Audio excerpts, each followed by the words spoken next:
Hello बच्चों, मैं आ गया। आज आपके लिए केमिस्ट्री का पहला chapter chemical reaction and equation यानी रासायनिक अभिक्रियाएं एवं समीकरण लेकर। तो आइए जल्दी से इस चैप्टर को शुरू करते हैं। Let's learn and enjoy.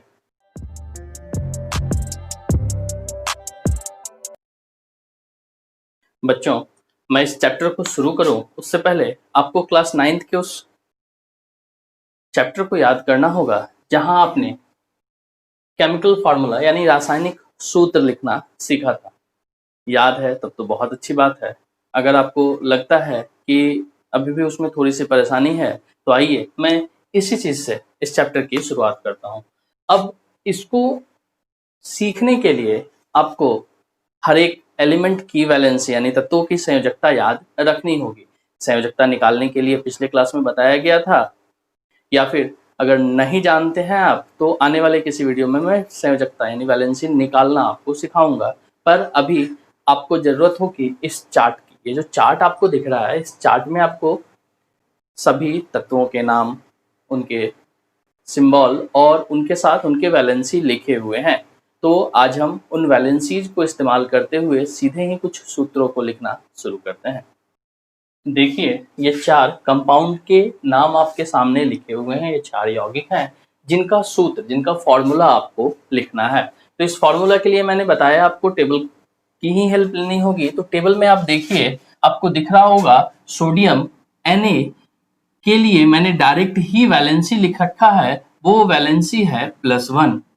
और अगर बात करूं क्लोराइड, अब ये क्लोराइड याद रखिएगा, जो भी माइनस वैलेंसी वाले एलिमेंट हैं जिनके संयोजकता के सामने माइनस लगा हुआ है, जब उनको कंपाउंड में डाला जाता है तो नाम के दौरान क्लोरीन से क्लोराइड बन जाता है, ऑक्सीजन से ऑक्साइड बन जाता है, उसी तरह आयोडीन से आयोडाइड बन जाता है, यानी आइड जिसको आप सफिक्स कह सकते हैं वो लगाया जाता है। तो अब देखिए, इस जगह क्लोराइड यानी क्लोरीन, और आप देखेंगे क्लोरीन की वैलेंसी भी 1 ही है, बट ये -1 है। तो इस तरह Na के सिर पर +1 और Cl के सिर पर -1 जब सेम होता है तो हम ये इमेजिन करते हैं कि दोनों के आयन को कैंसिल कर दिया गया और फॉर्मूला निकल के आ जाता है NaCl, सोडियम क्लोराइड। तो ये है फॉर्मूला लिखने का बेसिक तरीका। मैग्नीशियम ऑक्साइड को देखते हैं हम सब। आप देखेंगे मैग्नीशियम उसी लिस्ट में आपको दिख रहा होगा। मैग्नीशियम की वैलेंसी है +2 और ऑक्साइड यानी ऑक्सीजन, उसकी वैलेंसी है -2। यहां भी वही बात लागू होगी कि दोनों की ही वैलेंसी सेम है, साइन बस अलग अलग, वैलेंसी सेम है। तो ये भी कट गया और आपके सामने फॉर्मूला आया MgO। तो मैग्नीशियम ऑक्साइड हो गया MgO। एल्युमिनियम ऑक्साइड की बात करें, अब यहाँ से कुछ और सीखने की बातें निकल के आएंगी। एल्युमिनियम को उस चार्ट में देखिए, आपको वैलेंसी दिखेगा +3 और ऑक्सीजन की वैलेंसी दिखेगी -2। एल्युमिनियम के लिए मैं +3 लिखता हूं और ऑक्सीजन के लिए -2। इस जगह चूंकि आगे आपको पता चलेगा जो भी गैसियस एलिमेंट हैं, जैसे ये ऑक्सीजन है, ये क्लोरीन है, जब हम केमिकल रिएक्शन लिख रहे होंगे तो सिर्फ O या सिर्फ Cl नहीं, वहां उनके साथ 2 लगाना होता है, मॉलिक्यूल बनाना होता है। पर इस पर आगे चर्चा करेंगे, अब बस O लिखकर दिखा रहा हूं। अब देखिए, क्या ये वैलेंसी सेम है? बिल्कुल नहीं, मतलब इस बार कैंसिल नहीं होगी। तो जब कैंसिल नहीं होती तो ये नंबर्स क्रॉस नीचे आ जाते हैं, यानी Al के साथ 2 और O के साथ 3। बस ख्याल क्या रखनी है कि आपको साइन नीचे नहीं लिखना है। आप दोनों नंबर्स को क्रॉस नीचे उतार दीजिए, इसका 2 इसके पास, इसका 3 इसके पास, लेकिन आपको वैलेंसी के साथ उस साइन को नीचे लेकर नहीं आना है। तो ये आपका बन गया एल्युमिनियम ऑक्साइड। अगर मैं आगे चलूं तो कैल्शियम आयोडाइड आपको नजर आ रहा होगा, यानी चार्ट के अनुसार कैल्शियम +2 और आयोडाइड I, इसका आपको दिख रहा होगा -1। अगर मैं इन दोनों के सिर पर इनके वैलेंसी को लिखकर आगे इनका फॉर्मूला तैयार करना चाहूं तो देख लीजिए वैलेंसी डिफरेंट है, इसलिए ये कैंसिल तो नहीं होगा। फिर बारी होगी क्रॉस उतार लेने की। तो 1 लिखने की जरूरत है नहीं, आप लिखिए या ना लिखिए बात बराबर है, इसलिए मैं 1 को ना लिखते हुए CaI2 लिखता हूं। तो ये हो गया आपका कैल्शियम आयोडाइड। तो एक बेसिक सा तरीका है केमिकल फॉर्मूला लिखने का। कुछ और एग्जाम्पल्स को देखते हैं ताकि आप इस चार्ट का सही ढंग से इस्तेमाल करना सीख सके। ये 4 फिर से आपके सामने में क्वेश्चंस आ गए हैं। ये 4 भी कंपाउंड ही है और इन कंपाउंड का भी फॉर्मूला लिखना है। पर उससे पहले मैं आपको बता दूं, इस चार्ट को देखिए। चार्ट में आपको एक जगह पॉलीएटॉमिक आयन दिख रहा होगा, मतलब एक तरफ तो वैलेंसी है, एलिमेंट्स है उनके वैलेंसी है, और दूसरी तरफ उसके बाद आपको पॉलीएटॉमिक आयन दिख रहा होगा। ये भी और इनकी भी वैलेंसी ही लिखी हुई है। पॉलीएटॉमिक आयन क्या है? तो ये 2 या 3 एलिमेंट आपस में मिलकर एक आयन फॉर्म करते हैं। आयन यानी वैलेंसी वाले ही एक ग्रुप तैयार कर लेते हैं, उन पूरे ग्रुप की वैलेंसी हो जाती है, तो वो वैलेंसी बगल में लिख दिए गए हैं। अब हम सिर्फ एलिमेंट्स के वैलेंसी के हिसाब से कंपाउंड नहीं तैयार करेंगे, इन पॉलीएटॉमिक आयंस का भी इस्तेमाल करेंगे। तो देखिए, पॉलीएटॉमिक आयन की जब हम बात करेंगे तो पोटेशियम आपको पहले 30 या 35 एलिमेंट्स जो आपके टेबल में नजर आ रहे हैं उसमें से एक है पोटेशियम, जिसके बारे में आपको पता है। इस पोटेशियम का वैलेंसी आपको मिलेगा +1। और उसके बाद अगर आगे बढ़िए तो उस लिस्ट में, पॉलीएटॉमिक वाले लिस्ट में आपको दिखेगा सल्फेट। सल्फेट यानी SO4 और इसकी वैलेंसी है -2। तो इसको हम सब बनाने के लिए P के सिर पर +1 लिख सकते हैं, SO4 के सिर पर -2 लिख सकते हैं। चूंकि सेम नहीं है इसलिए कैंसिल भी नहीं होगा, तो इसको आप क्रॉस इस तरह से, ये इसके पास और ये इसके पास चला जाएगा, तो ये बन जाएगा P2SO4। ब्रैकेट में आप 1 लिख सकते हैं, पर मैंने कहा 1 ना लिखना ही समझदारी है और लिखा भी नहीं ही जाता है, तो बस ये आपका हो गया पोटेशियम सल्फेट। इस तरह से अगर हम आगे बढ़ते हैं तो मैग्नीशियम हाइड्रोक्साइड दिखेगा। मैग्नीशियम हाइड्रोक्साइड यानी मैग्नीशियम Mg, जिसकी वैलेंसी आपको मिलेगी 2, और हाइड्रोक्साइड OH, और इसकी वैलेंसी आपको वहां दिख रही होगी टेबल में -1। तो Mg के साथ अगर हम OH के वैलेंसी को एक्सचेंज करना चाहें तो बिल्कुल एक्सचेंज ही करना होगा। Mg के पास 1 आएगा जो लिखने की जरूरत नहीं है, और OH के पास 2 जाएगा। पर संभलिए, यहाँ OH पहले से 2 अलग अलग, ऑक्सीजन और हाइड्रोजन 2 एलिमेंट एक साथ हैं। अब ये 2 अगर उनके पास जाएगा तो इसको ब्रैकेट में बंद करना होगा और फिर हम लिखेंगे 2, यानी MgOH2, मैग्नीशियम हाइड्रोक्साइड। तो इस तरह आगे भी आप देख सकते हैं। कैल्शियम, ये आपको पहले टेबल में मिलेगा Ca+2, और कार्बोनेट CO3-2। अगर इस जगह आप Ca के सिर पर +2 और CO3 के सिर पर -2 लिखिएगा तो साफ समझ में आ रहा है वैलेंसी दोनों की सेम है, इसलिए दोनों कैंसिल होंगे और रिजल्ट आ जाएगा CaCO3 यानी कैल्शियम कार्बोनेट।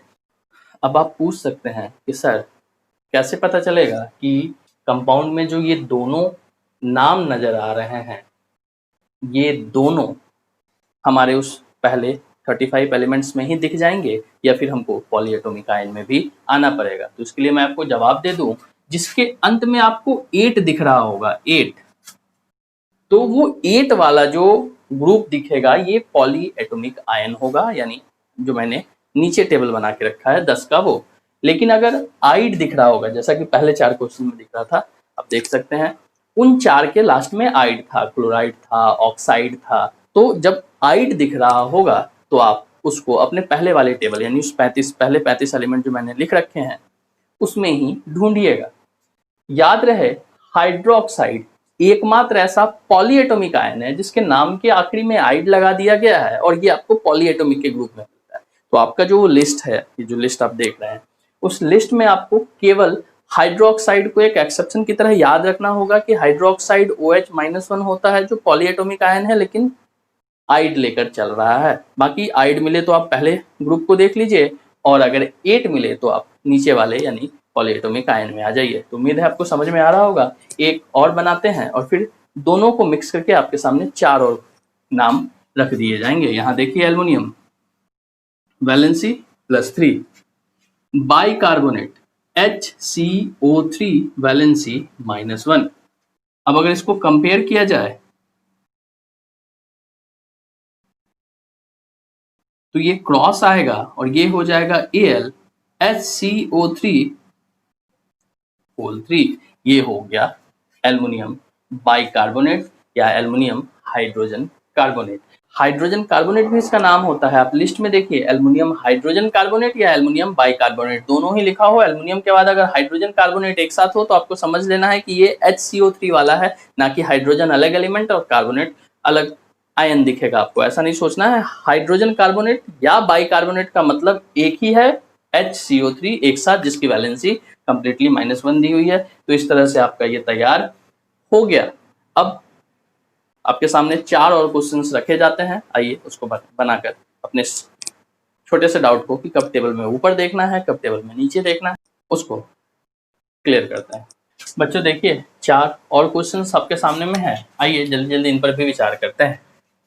मैग्नीशियम, पहला वाला तो मोस्टली पहले लिस्ट में ही मिल जाता है। तो मैग्नीशियम आपका दिख रहा होगा +2, और यहाँ है सल्फाइड। अब ये किस लिस्ट में होगा? तो मैंने कहा ना, आइड होगा तो पहला लिस्ट देखिए, और 8 होगा तो आप अगले यानी पॉलीएटॉमिक आयन जो है उसकी कैटेगरी में चले जाइए। तो यहाँ तो आइड है, यानी ये पहले वाले में होगा, और पहले वाले में सल्फाइड किससे बना होगा?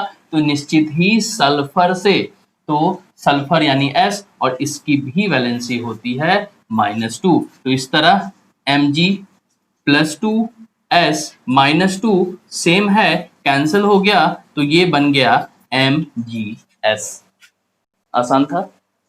अगला देखते हैं। अब यहाँ नाम अभी भी बहुत हद तक सेम दिख रहा है। ये सल्फाइड था और ये सल्फेट है 8 के बारे में क्या बताया था मैंने कि इसको तो आपको पॉलीएटॉमिक आयन में ही ढूंढना होगा। तो मैग्नीशियम यानी Mg, इसका हो गया +2, और सल्फेट SO4, इसका भी वैलेंसी आप देखेंगे -2। तो Mg+2 SO4 -2, यहाँ भी कैंसिल तो होगा ही, सेम है।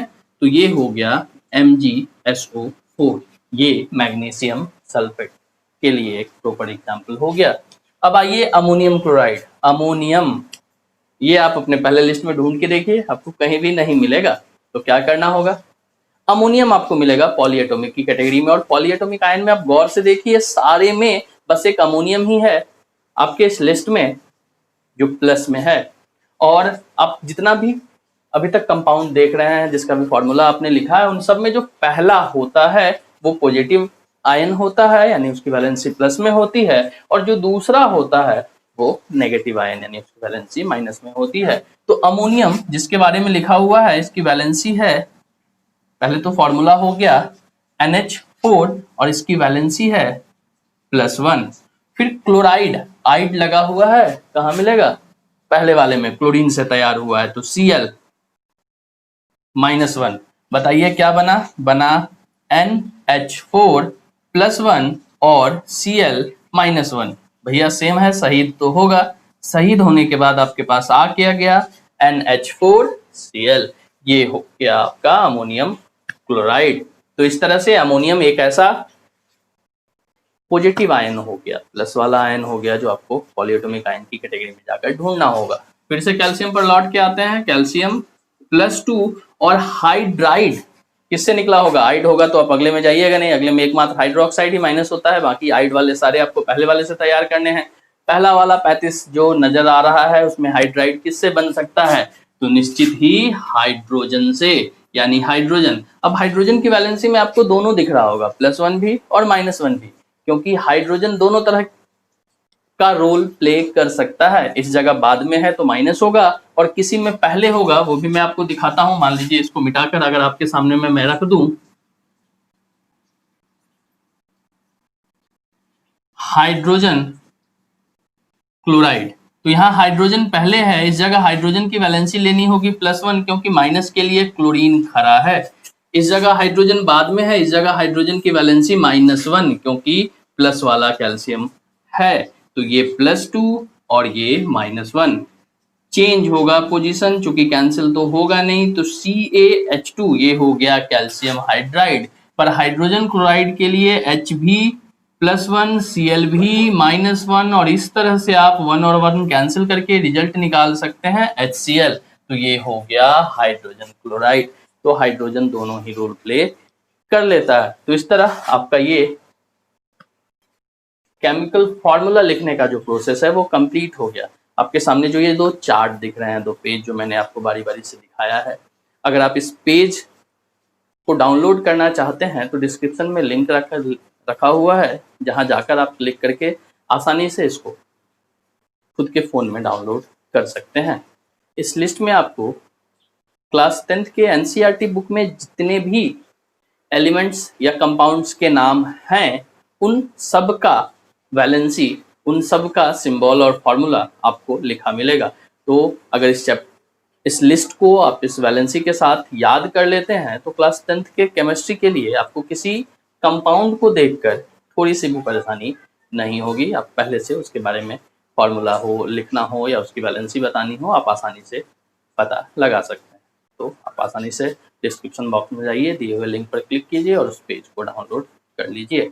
अब इसके बाद हम सब आते हैं केमिकल रिएक्शन एंड इक्वेशन पर।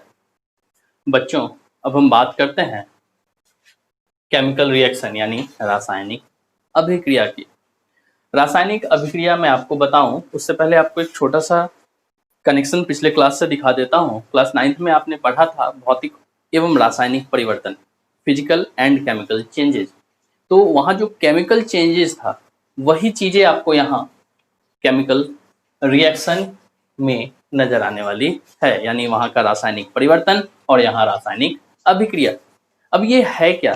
तो परिभाषा कहा जाता है रासायनिक अभिक्रिया के लिए कि जब दो या दो से अधिक पदार्थ आपस में मिलकर एक बिल्कुल नए गुण वाले पदार्थ का निर्माण करते हैं तो इसे रासायनिक अभिक्रिया कहते हैं।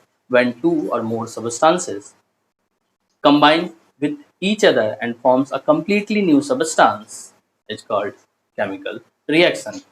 मैं डेफिनेशन आपको लिख नहीं रहा हूँ, इसके लिए भी आपको मेरे नेक्स्ट वीडियो में एक लिंक मिल जाएगा जिस पर क्लिक करके आप इस चैप्टर के कंप्लीट नोट्स को डाउनलोड कर पाएंगे। अभी के लिए बस हम सब समझने पर ज़्यादा ध्यान देते हैं। तो मैंने कहा वह प्रक्रिया, वह प्रोसेस जिसमें दो या दो से अधिक भी सबस्टांसेस या पदार्थ मिलते हैं और एक बिल्कुल नए गुण वाला, एक बिल्कुल नया ही कोई सबस्टांस, कोई नया पदार्थ बनकर आ जाता है तो उसको हम सब कहते हैं रासायनिक अभिक्रिया। जैसे आपके सामने मैं बात करूं, एक तो नाम आपको दिख रहा होगा हाइड्रोजन, दूसरा नाम आपको दिख रहा होगा ऑक्सीजन, और जब इन दोनों को मिला दिया जाता है, रासायनिक प्रोसेस, केमिकल प्रोसेस है, रासायनिक प्रक्रिया है कुछ, उसके आधार पर ये तैयार हो जाता है जल बनकर। अब आप देखेंगे दो पदार्थों को मिलाया गया, हाइड्रोजन को और ऑक्सीजन को, और दोनों मिलकर क्या बन रहे हैं? जल यानी वाटर। अब इस जगह आप देखिए, मैं बात करूं, ये आपका हाइड्रोजन है, ये आपका ऑक्सीजन है और ये जो बना ये आपका वाटर है। तो जैसे ही मैं बात करूं इसके बारे में तो आपको पता है कि ये जो सबस्टांस है, ये जो गैस है हाइड्रोजन, एक बहुत ज्वलनशील गैस है, बहुत तेजी से आग पकड़ती है, बहुत तेजी से जल उठता है। तो ये जो कि जलने वाला गैस है, इसके बारे में मैं बस इतना लिख दूं, ये जलने वाला है। अगर ऑक्सीजन की बात कर ली जाए तो मालूम है बचपन में आपने एक रिएक्शन किया था, एक्टिविटी की थी, माफ कीजिएगा, एक कैंडल, एक मोमबत्ती लेकर उसको जलाकर उसके ऊपर ग्लास को उल्टा करके रख दिया था। थोड़े समय बाद वो जलती हुई मोमबत्ती बुझ जाती है। पूछा जाता था क्यों? तो कहा जाता था कि ग्लास के अंदर जब तक हवा थी तब तक वो मोमबत्ती जल रहा था। जैसे ही ग्लास के अंदर की सारी हवा समाप्त हो गई, या कह लीजिए सारा ऑक्सीजन कार्बन डाइऑक्साइड में बदल गया, अंदर और ऑक्सीजन नहीं बचा, तो फिर वो जो मोमबत्ती थी वो जलनी बंद हो गई। तो ये एक ऐसा गैस है जो जलाने में मदद करता है, यानी जलाने वाला है, बिल्कुल है। अब इन दोनों के मिलने से देख लीजिए, जलने वाला और जलाने वाला के मिलने से बन गया क्या? जल, जो कि खुद क्या करता है? तो भैया जहां भी आग लगी हो ये उसको बुझाने का काम करता है। तो गुण बदला या नहीं बदला? जलने वाला, जलाने वाला, और मिलकर जो बना वो बना बुझाने वाला। तो ये है एक कंप्लीट प्रक्रिया जिसको आप कह सकते हैं रासायनिक अभिक्रिया, कि दो पदार्थ मिले और बिल्कुल नए गुण वाले एक और पदार्थ का निर्माण हो गया। अब इस रासायनिक अभिक्रिया को मैंने इस तरह से लिखा है, हाइड्रोजन प्लस ऑक्सीजन एरो। देखिए इसमें खास बात क्या है, जो चीजें आपस में मिल रही होती हैं उनको हम इस तरफ यानी लेफ्ट साइड में लिखते हैं, और जो बन रहा होता है उसको राइट साइड में लिख दिया जाता है। तो यहां से यहां तक जो भी मिलने वाले थे इसको हम सब कहते हैं अभिकर्मक, इसको कहा जाता है अभिकर्मक। कुछ लोग इसको अभिकारक भी कहते हैं, जिसको हम सब रिएक्टेंट कहते हैं, केमिकल रिएक्शन में भाग लेने वाला रिएक्टेंट। और जो बनकर तैयार होता है, ये जो आप देख रहे हैं जल जो बना है, इसको हम सब कहते हैं उत्पाद, रासायनिक अभिक्रिया में तैयार होने वाला यानी प्रोडक्ट। तो ये है रिएक्टेंट और ये है प्रोडक्ट यानी अभिकर्मक और उत्पाद। जो भाग ले रहे हैं उनको अभिकर्मक कह रहे हैं और जो बनकर तैयार हो रहा है उसको हम उत्पाद कह रहे हैं। अब आप उम्मीद कर सकते हैं कि इनकी डेफिनेशन की बात करें तो अभिकारक किसे कहेंगे, तो रासायनिक अभिक्रिया में भाग लेने वाले पदार्थों को अभिकारक या अभिकर्मक कहते हैं। और उत्पाद के बारे में कहा जा सकता है वैसे पदार्थ जो रासायनिक अभिक्रिया के फलस्वरूप बनते हैं उसे हम उत्पाद कहते हैं। तो ये भी आपका क्लियर हो गया कि अभिकर्मक कौन होगा और उत्पाद। अभिकर्मक हमेशा लेफ्ट में लिखा जाता है और उत्पाद हमेशा एरो के बाद राइट में लिख दिया जाता है। अब थोड़ा सा आगे बढ़ते हैं। मैंने इस तरह से लिखा था, ये एक तरह से समीकरण है, क्योंकि भाषा लिखा जा सकता था ना, जब हाइड्रोजन ऑक्सीजन के साथ अभिक्रिया करता है तब जल का निर्माण होता है, ये भाषा में थी। भाषा की जगह मैंने बस नाम का इस्तेमाल किया, तो इसको हम कहते हैं शब्द समीकरण। इसको कहा जाता है शब्द समीकरण या जिसको आप कह रहे हैं वर्ड इक्वेशन। तो ये शब्द समीकरण है। समीकरण क्या हो गया, तो रासायनिक अभिक्रिया को हम जिस तरह से दर्शा रहे हैं उसको समीकरण कह रहे हैं। पर शब्द समीकरण से हमको थोड़ा सा आगे बढ़ना है और इस बार जो आपको समीकरण नजर आ रहा है, जो इक्वेशन नजर आ रहा है, वो वर्ड इक्वेशन नहीं होगा। केमिकल इक्वेशन के लिए हम सब वहां सिंबॉलिक इक्वेशन का इस्तेमाल करेंगे, उसको जल्दी ही हम सब सीखते हैं। अब देखिए, सिंबल में अगर किसी चीज को, इक्वेशन को रिप्रेजेंट करना हो तो क्या होता है। अब ये जो मैंने लिख रखा है हाइड्रोजन, ऑक्सीजन और जल, हाइड्रोजन के लिए आप इसके सिंबल का इस्तेमाल कीजिए H, ऑक्सीजन के लिए आप इसके सिंबल का इस्तेमाल कीजिए O, और फाइनली जो वाटर बनता है इसका फॉर्मूला होता है H2O, तो ये लिख दीजिए। तो इस तरह से ये कहलाता है केमिकल इक्वेशन, क्योंकि यहां हम बात कर रहे हैं सिंबल की। पर केमिकल इक्वेशन लिखने में एक सबसे जरूरी चीज क्या है, ये हाइड्रोजन गैसीय स्टेट में, नेचर में जो है गैसीय स्टेट में, गैसीय अवस्था में रहता है। अब जो भी गैस की अवस्था में रहता है वो इस तरह अकेला लिखा नहीं हो सकता है।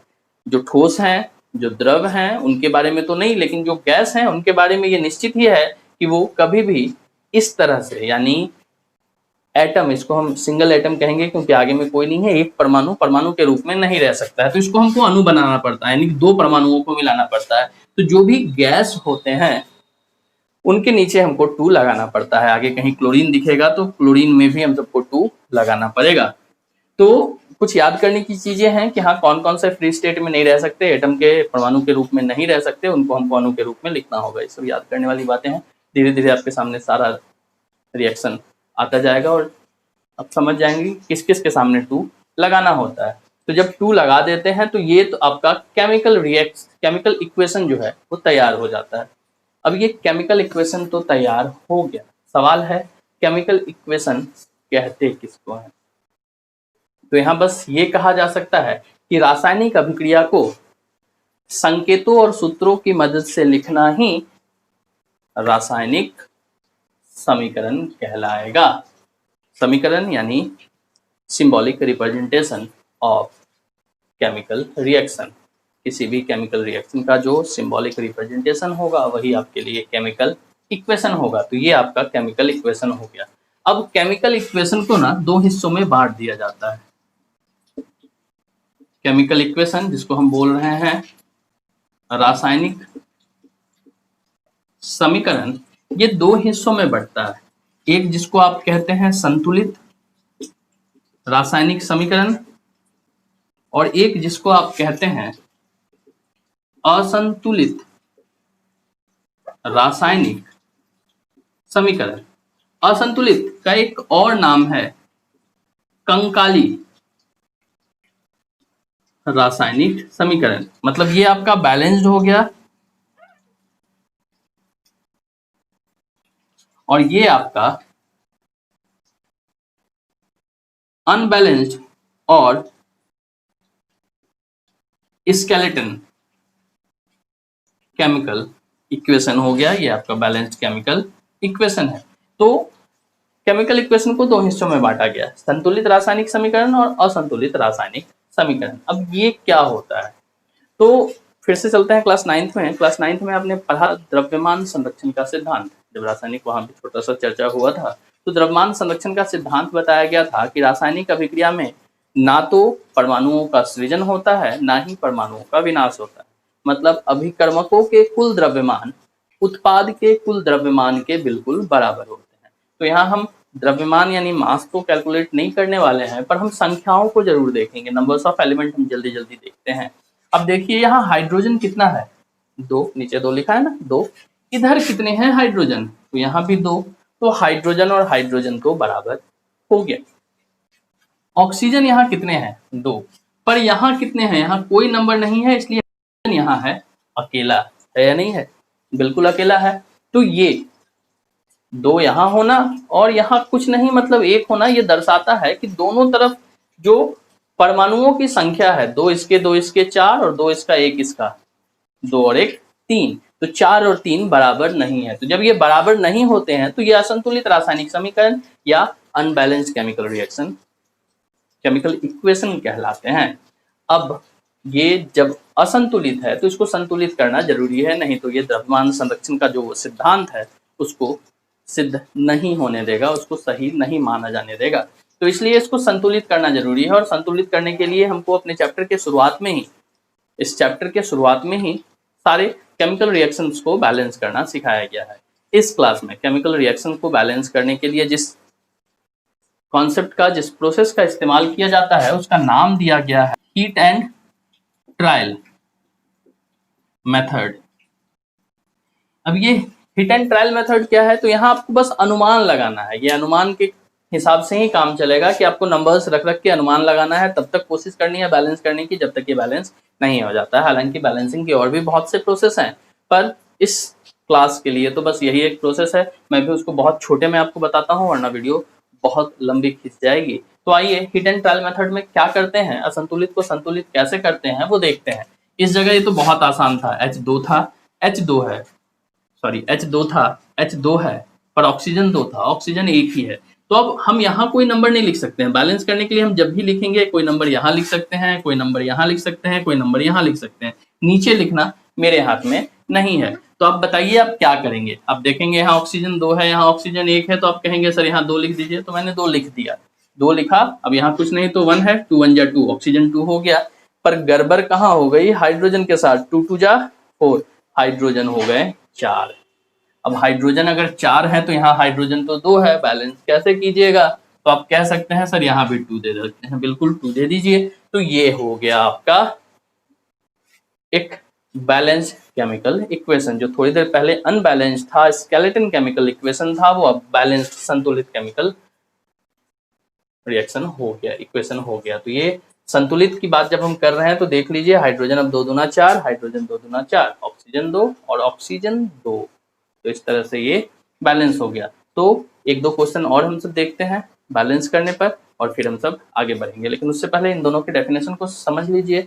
असंतुलित रासायनिक समीकरण या संतुलित रासायनिक समीकरण वैसे रासायनिक समीकरण को कहेंगे जिसमें अभिकर्मकों के परमाणुओं की कुल संख्या उत्पाद के परमाणुओं की कुल संख्या के बराबर होती है। जैसे यहाँ परमाणु कितने हो गए, 2 दूना 4 और 2 6, और इधर 2 और 1 3 और आगे में है 2, तो 3 दूना 6, ऐसे भी कर सकते हैं, 2 दूना 4 और ये 2 6। तो अभिकर्मकों के परमाणुओं की कुल संख्या यानी number of atoms of the reactant are equal to the number of atoms of the product. तो ये है बैलेंस्ड केमिकल इक्वेशन। अगर ये बैलेंस नहीं होता तो अभिकर्मकों यानी इसकी परिभाषा, असंतुलित की परिभाषा हो जाएगी वैसा रासायनिक अभिक्रिया जिसमें अभिकर्मकों के परमाणुओं की कुल संख्या उत्पाद के परमाणुओं की कुल संख्या के बराबर नहीं होती है, उसको असंतुलित या कंकाली रासायनिक समीकरण कहते हैं।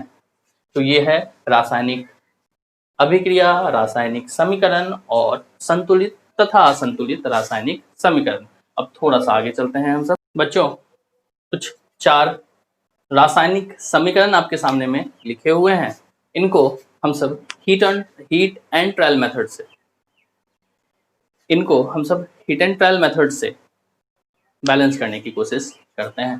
तो चलिए सबसे पहले से शुरुआत करते हैं। मैग्नीशियम यहाँ कितना है, 1, यहाँ कितना है, 1, बैलेंस है ना, बिल्कुल बैलेंस है। ऑक्सीजन देखिए गैस है इसलिए मैंने नीचे 2 लगा रखा है।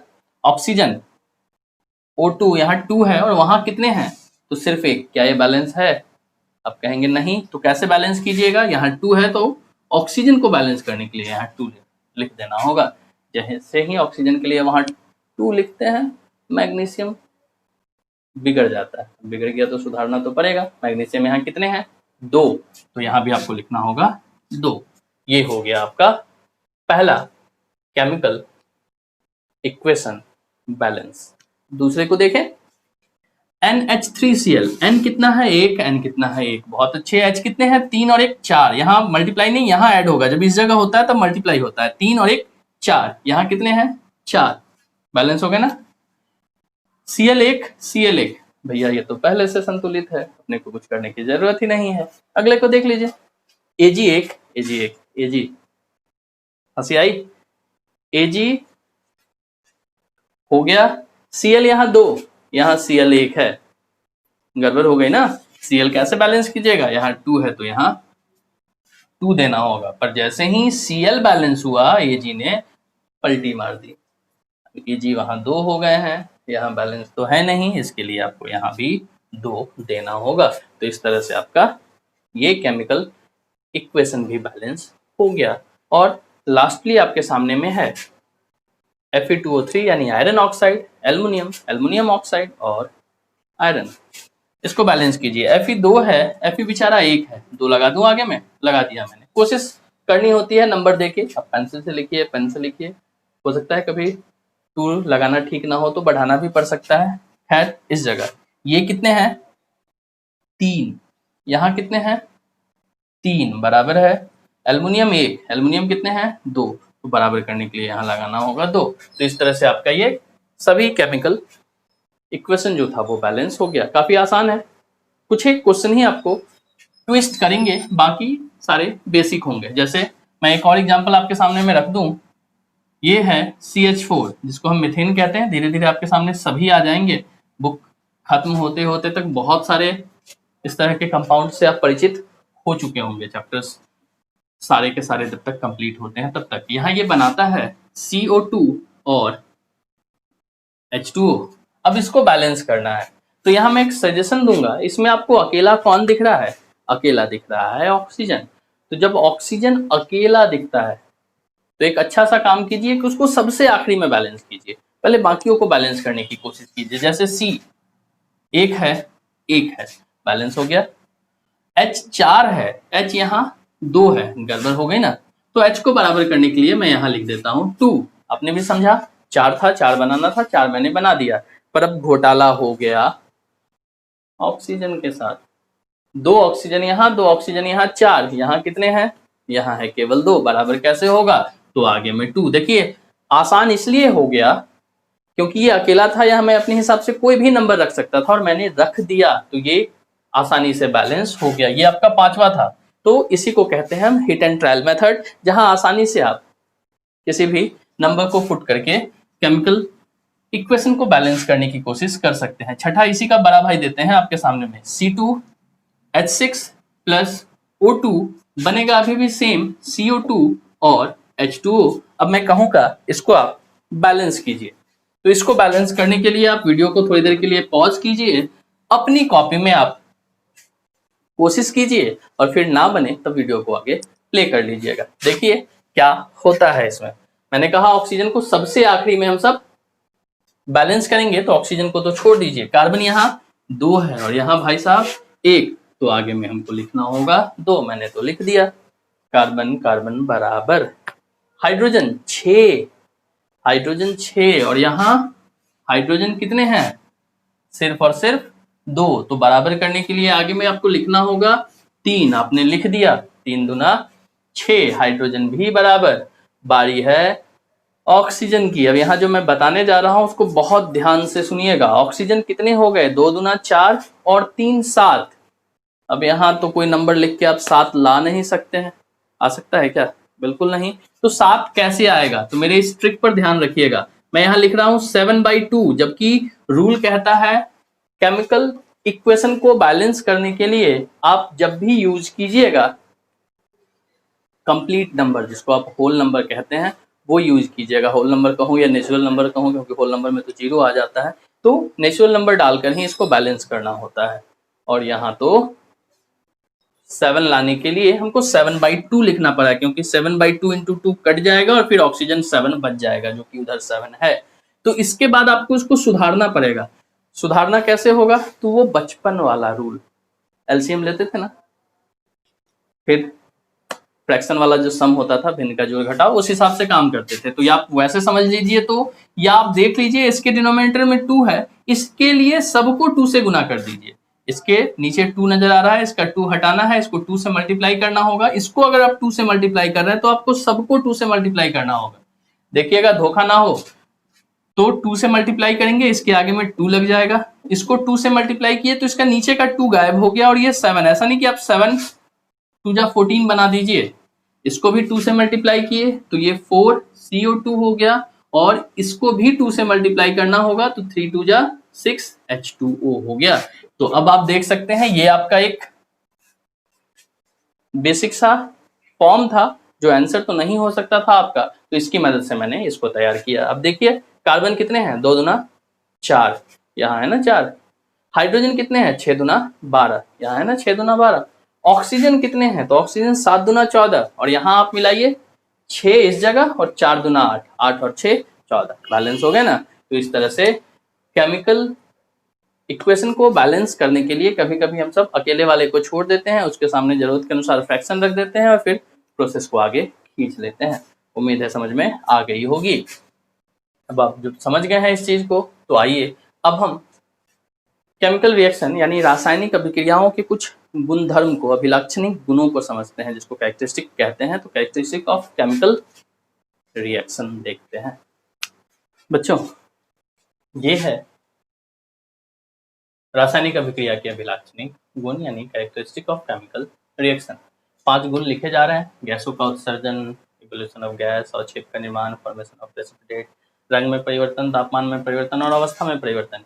इन चीजों को यहाँ से बताने से पहले मैं फिर से बताता हूँ रासायनिक परिवर्तन। याद होगा रासायनिक और भौतिक परिवर्तन, फिजिकल और केमिकल चेंज के दरमियान भी हमको कुछ गुण पढ़ने पड़े थे। बहुत सारी चीजें बताई गई थी। रासायनिक परिवर्तन में रंग बदल जाता था, रासायनिक परिवर्तन में अवस्था बदल जाती थी, रासायनिक परिवर्तन उत्क्रमणीय होता था, यानी एक से दूसरा चीज बनाने के बाद फिर दूसरा से पहला हम सब नहीं बना पाते थे, वो इरिवर्सिबल होता था। तो वैसे ही कुछ बातें यहाँ भी है। पहला है उत्सर्जन ऑफ गैस। आपको साधारण सा केमिकल रिएक्शन एक देखना हो तो आप बहुत आसानी से एक काम कर सकते हैं कि आप वो जो चूना पत्थर मिलता है मार्केट में, जो चूना मिलता है, वो थोड़ा सा खरीद के लाएं, एक बाल्टी में पानी में बड़े सावधानी से उसको डाल दें। आप थोड़ी ही देर में देखेंगे कि उससे वो खौलना भी शुरू करता है, बबल भी बनता है, थोड़े से गैस भी उड़ रहे होते हैं। तो ये आपके सामने एक बहुत छोटा सा केमिकल रिएक्शन हो जाएगा, जिसको देख के आप बड़े आसानी से समझ जाएंगे कि गैस का निर्माण होता है।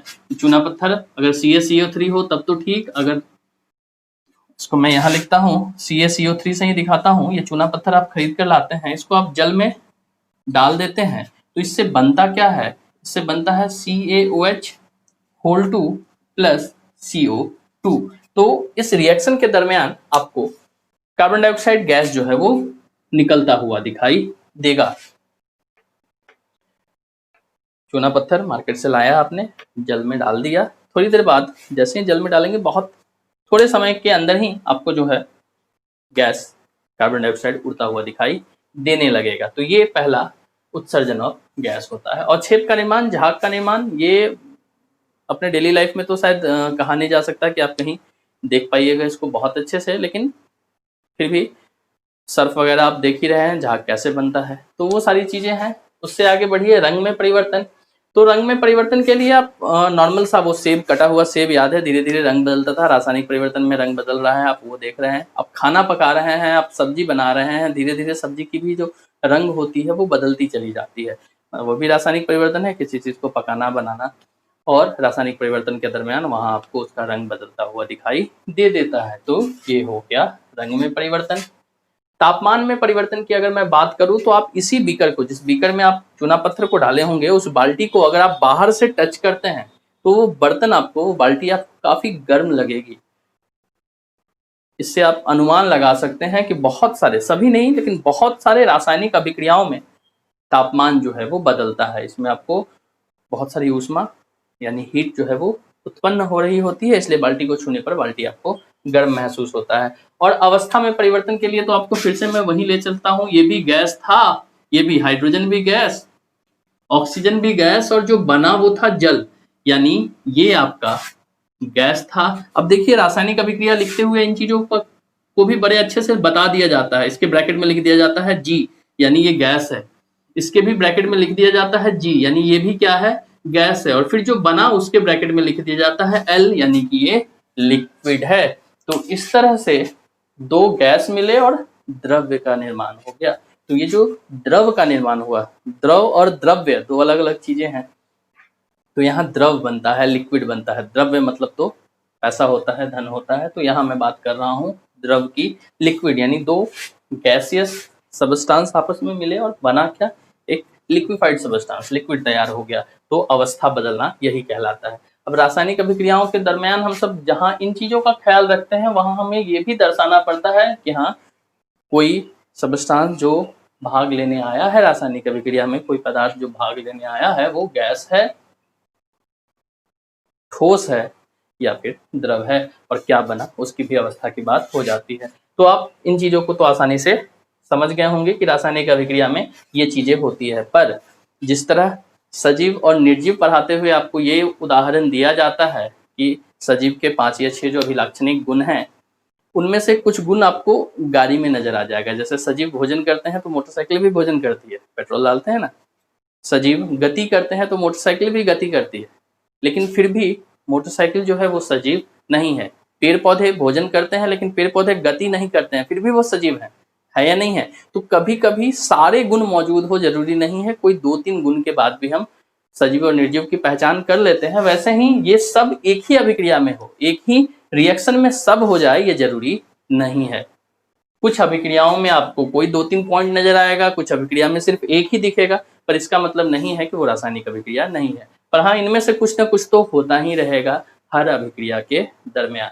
तो अब इतनी चीजों को हम सीख गए हैं। अब हमें सीखना है आपके इस चैप्टर में दिए हुए 5 मुख्य रासायनिक अभिक्रियाओं के बारे में। कुछ अलग अलग तरह के केमिकल रिएक्शन दिए गए हैं, बुक में तो 5 ही है, मैंने उसे थोड़ा सा बुक के बाकी हिस्सों को निकालते हुए 10 केमिकल रिएक्शन तैयार किया है। उन 10 केमिकल रिएक्शंस यानी रासायनिक अभिक्रियाओं के बारे में हमें सीखना है। पर आज वीडियो काफ़ी लंबी हो रही है, तो जल्दी ही अगले वीडियो में मैं आपको उन 10 के 10 रासायनिक अभिक्रियाओं के बारे में बताऊंगा। और उस वीडियो में आपको इस चैप्टर से जुड़ा हुआ नोट्स का लिंक भी दे दिया जाएगा, जहां आप आसानी से इस चैप्टर को डाउनलोड कर सकते हैं। आज के लिए बस इतना ही। घर पर रहें, सुरक्षित रहें और सीखते रहें। धन्यवाद।